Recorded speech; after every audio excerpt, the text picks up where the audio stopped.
We're seeing shifts in Colorado's fight against COVID-19, an encouraging decline in the number of new deaths. Denver's going to tell people to mask up, which means we'll be out of our houses a lot more soon. The state's Emergency Operations Center prepares to scale back after 2 straight months. It's been a long 60 days. They celebrated the milestone by throwing themselves a pretend wildfire, just to see if they could handle it.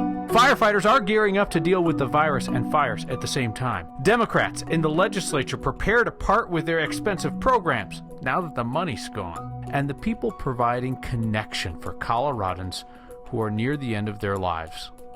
All that is next. Can we start with some encouraging news? Is that allowed? Okay, hearing no objection, we will. Colorado is seeing a marked decline in the number of deaths from COVID-19 each day. And the state's emergency managers are preparing to move into a new mode, less frantic, more sustained. Let's just see these numbers. The reported deaths for the last few days have been 5 or fewer. Now, the numbers are not likely to stay that low because reports of additional deaths are going to trickle in from counties across the state. But even if those numbers do increase, we are heading into May with some of the lowest numbers of daily deaths since late March. Numbers are going to rise again with reopening. Remember, the state's lead modeler told us that this next surge of cases might exceed the first surge in number, but social distancing should flatten the spike, should prolong it, should make it easier on the healthcare system. Colorado's Emergency Management Operations Center in Centennial has been working this crisis for 60 days as of today. They celebrate in strange ways. They pretended today that there was a wildfire, just to make sure that they could set up a second ops center and handle the issue. There's severe weather and wildfires, of course, in the months ahead. I talked about that today, conversation with the head of Colorado's Division of Homeland Security and Emergency Management, Kevin Klein. We run multiple incidents on a regular basis. We'll have many fires burning. We will have a flood and a hazmat leak going on at the same time. So we practice for that, and today is a good example where we actually ran an exercise running a separate backup emergency operations center to handle that completely separately from the incident that we're running right now. At one point, Colorado was saying that we wanted to have a COVID-19 testing location in each of our 64 counties before reopening. The governor decided to go ahead and start that phased reopening without a testing center in each county. Was that because you guys decided it wasn't needed or wasn't possible? I think that we're constrained in our resources, so I don't think 64 counties was possible, but we do have 42 sites across the state. What are you telling your own people to expect in terms of a duration? How long do you expect to be at the footing that you're at now? Kyle, that's a great question. We are starting to look at how we demobilize a little bit. We're out of the emergency phase and into some sort of sustainment phase. And as things ramp up, as we start getting peaks, we can turn up emergency operations more. Klein's people also keep an eye on Colorado's necessities, stuff like the power supply and water and the food supply. He says there's no sign for concern there. You can see that in our full unedited conversation. It's up on the next YouTube channel. Denver is going to mandate masks for people who are out in public places. You can expect the official public health order to come down with details next week. Mayor Hancock's office is not saying how long this mask order will be in place. Denver's preparing to come out from under its stay-home order a week from Saturday. Other cities, Boulder, Wheat Ridge, Aspen, Glenwood Springs, they're all requiring people to wear masks when they're inside businesses. Governor Polis has been repeatedly asked if he will mandate mask wearing in public statewide, and it is very clear that he is hesitant to do so.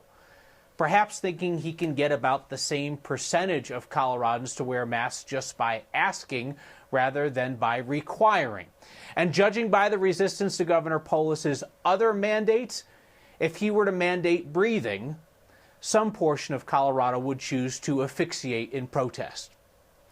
One sick Elk Creek firefighter sent a whole team of them home recently, testing for COVID-19 could have avoided that. But with tests unavailable, they decided to just have the whole team go home and self-isolate. Smaller fire departments are trying to get the attention of the CDC that they don't have the personnel to send whole teams home because they can't get tests. Here's Anusha Roy. The Poudre Fire chief knows if he wants to be a formidable opponent to fires this year, really coming into that summer fire season, he needs to fight COVID-19. That's had a nasty domino effect when just one firefighter starts to feel sick. And we had to send 10 or 11 firefighters home because they had been working with that individual, and we wanted to err, with an abundance of caution. Lucky for this department, that firefighter was able to get tested. Within less than 24 hours, it tested negative, and that negative test let us bring those firefighters back to work. But Chief Tom DeMint said in other parts of the state, it hasn't been so straightforward. Accessing tests has been hard.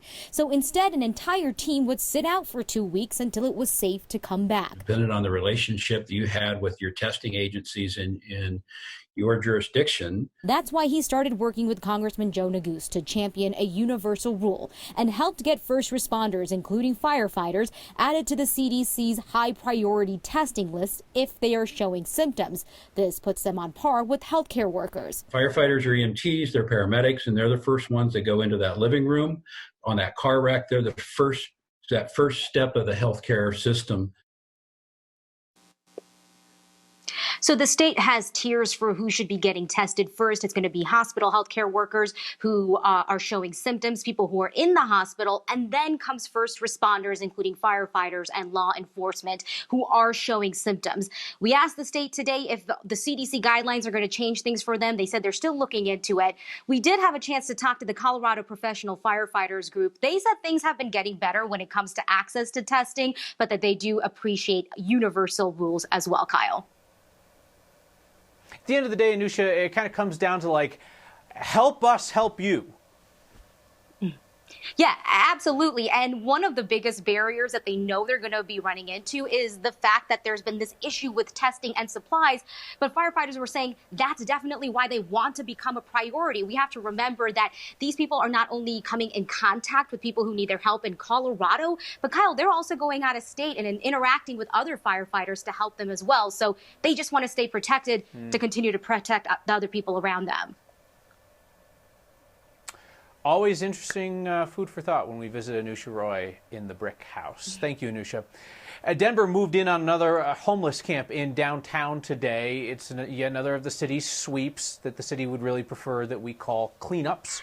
The CDC specifically advised against these actions right now, saying that moving people who are homeless can push them away from critical services. But the city of Denver says since federal health officials made that announcement, the camps between 20th and 23rd and Welton and Curtis have become a public health hazard. This morning's work came with 7 days' notice, as is required. As state legislators consider how to cut $2 to $3 billion from the state budget, there may be a last in, first out mentality, meaning the newest programs may become the first to get cut. One of the state's newest laws funds full-day kindergarten statewide. It was a signature campaign promise of the governor, and it's a $200 million item. People are excited about passing full-day K. There are a lot of things we passed that we don't want to undo. We won't take anything off the table prematurely, but we have to consider K-12 as a whole. We have to consider all options, but we were psyched to have gotten that done to begin with. Each department in the state, including K-12 education, has been asked to plan budgets that could be cut 20% from current funding levels. The governor's emergency declaration last month also gave him access to Colorado's rainy day fund, millions of dollars sitting in reserve. Here is how the state could actually get even more of our money to fund emergency pandemic response. Colorado's taxpayer bill of rights, TABOR, the one that requires you to vote on every tax increase, does allow the state legislature to pass an emergency tax without asking people. This could be a sales tax, an income tax, but they need 2/3 of the state legislature to approve of this, and the money could only be used on emergency needs or it would have to be refunded to you. The Democratic Speaker of the House said earlier today, legislators have not explored that in a concrete way, and there probably wouldn't be Republican support if the majority Democrats wanted to. More than 358,000 Coloradans have now filed for unemployment in the last 5 weeks. Today's official update from the Department of Labor is the first to include numbers from self-employed workers, gig workers, independent contractors. 114 million paid out in claims. Almost 41,000 claims came in just 5 days last week. It took the department several weeks to get a filing system up and running for them. The department says that it has paid out more than 75% of the claims filed in the last month, despite blaming its overloaded system for not being able to deposit all of those claims when people were expecting them. It's tough to really get a handle on how Coloradans are feeling about the current situation. I mean, generally speaking, we certainly hear anecdotally from a lot of you. But the fact is, the loudest voices do not always represent a majority. That is one place where public polling is helpful. So Healthier Colorado, a group which often advocates for some progressive healthcare reforms, commissioned a poll by Magellan Strategies, a group that usually polls for Republicans. Now, this is just one poll, but it gives us a snapshot of how people are feeling. Coloradans surveyed 2-to-1 favored keeping restrictions in place rather than reopening society right now. Yet they tended to trust Governor Polis, who is the man who is leading the current reopening effort. This poll showed that Coloradans distrust President Trump and they distrust the news media. 43% of those surveyed said that they believe that the worst is yet to come. Majorities were concerned about their own mental health. And they said that they believe that the way that we work and socialize will significantly change even when the virus is gone. We, and I mean me as a part of said news media, probably spend too much time listening to the screamers, the absolutists, the lock it all down or open it all up slogan shouters. The poll, and again, it's just one poll, seems to suggest that Coloradans understand that this is a complex and difficult situation without simple solutions, and that this is far from over. And what they also told the people taking that poll is that they want other Coloradans to know that they are feeling the strain and the worry. Message received. CU wrapped up its spring semester today with a bit of a whimper. I mean, that place has been empty for a long time. And Colorado's top elections officer is fighting to keep a candidate off the Senate ballot. That's next.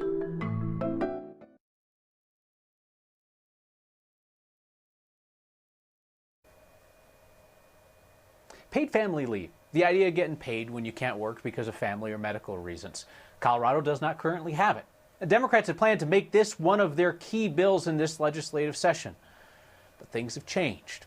Politics guy Marshall Zellinger found out that the lawmakers backing that bill are backing off. Instead, they're going to ask you to sign a petition in the middle of a pandemic. Having a baby, taking paternity leave, recovering from COVID-19. All reasons you could still get paid while not working if Colorado had a paid family and medical leave system. What the coronavirus has done is really shined a mirror on our society on how we aren't protecting the lowest income workers, we aren't protecting communities of color, we aren't protecting part-time workers, and I refuse to pass something that leaves people out. 4 Democratic lawmakers hoping to pass a paid family and medical leave bill are done trying, at least at the state capitol. In this crisis, our negotiating partners, the folks we were working with in the business community and others, have stopped negotiating with us. Instead, these 4 lawmakers are turning their attention to you. More importantly, your signature. We've never been in this situation before. I've never looked like this trying to collect petition signatures before. Lene Hansen is with Colorado Families First, which has written 3 different ballot questions regarding paid family leave. Before any of the 3 show up on your November ballot, the Colorado Supreme Court is being asked to review if they follow Colorado law. Each of the 3 offer some sort of paid leave, ranging from 12 to 16 weeks to start. Each proposal has a different cost. Employers and employees would be required to split a fee, around 1% or less of what that employee earns. And in one of the 3 proposals, businesses with fewer than 10 employees would not have to pay the premium, but the employee would. If the Colorado Supreme Court gives the okay on any of the three issues, it will require collecting more than 124,000 valid signatures during a time of social distancing. All of our petition gatherers will be wearing masks at all times. They will be putting one petition on the table with gloves and an individually sealed pin. There are still people out, and there are safe ways to have a conversation with them. So how do you get the attention of more than 100,000 people to sign a petition? One is through text messaging. If you have phone numbers of people that you've met in the past, perhaps they might put up a big sign that says, "Come sign our petition, Kyle." But this, as we talked about before, is a very expensive endeavor, hundreds of thousands of dollars, perhaps millions of dollars, to collect signatures when there is no pandemic. So who knows what this is going to look like? Single-serve petitions, wild. All right, thank you, Marshall. Colorado's Democratic Secretary of State Jenna Griswold is trying to fight to keep a long-shot Democratic Senate candidate off the primary ballot. Community activist Michelle Frigno Warren only collected half the required signatures and was like, "But the pandemic." So a judge put her on the ballot anyway, and the Secretary of State is not having it. It's not about any specific candidate. It's about making sure that we have an equitable standard to apply to all candidates, because our democracy has to remain accessible and fair even in times of healthcare crises. Former Governor Hickenlooper, John Hickenlooper, is the heavy favorite in the Democratic primary. Former House Speaker Andrew Romanoff is the other candidate whose name is definitely on the ballot. Last day of classes at CU, and it was a very empty campus. They've been on remote work since spring break. CU is going to do a live stream of commencement in a couple of weeks. Graduates who actually want to walk are welcome to come back in 2021.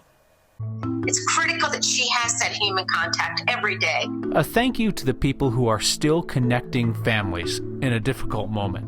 Weather is art. Weather is poetry. There's only one man who can write about it so eloquently, and it's clearly not me. We'll bring in our haiku-slinging meteorologist next.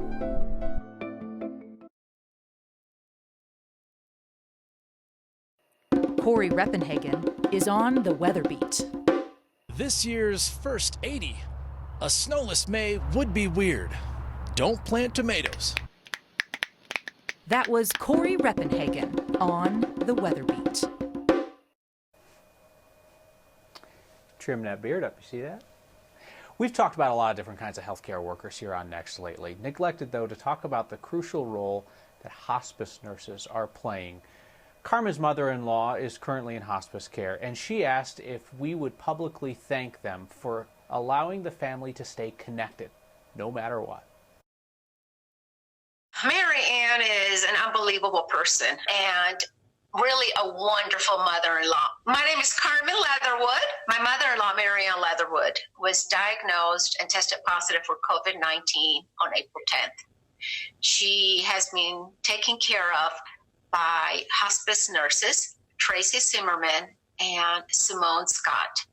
They have saved her life, in essence. They're there every day. Not only do they provide company, but they bathe and feed her and provide that human contact she so desperately needed because she has been so isolated. Hello, Mother. How are you? When they get there, they will FaceTime with us, and we're able to see Mom. Bien, gracias. Speaking Spanish today. That's good. We're able to give her some comfort, too, so she knows that she's loved by all of her family. And Tracy and Simone have made that possible. And they don't have to do that, but they want to. You're looking better. Looks like you're feeling a little bit better. And they just want to bring the families together and give us hope. And it's made such a difference for us. They have gone way above and beyond the call of duty. Just really being there for my mom and giving her comfort and making her feel comfortable has just been such a blessing to all of us. There are wonderful people in the world, but there is definitely a cluster in Colorado. You get the final word every single night, and nothing gets by you folks. That's next.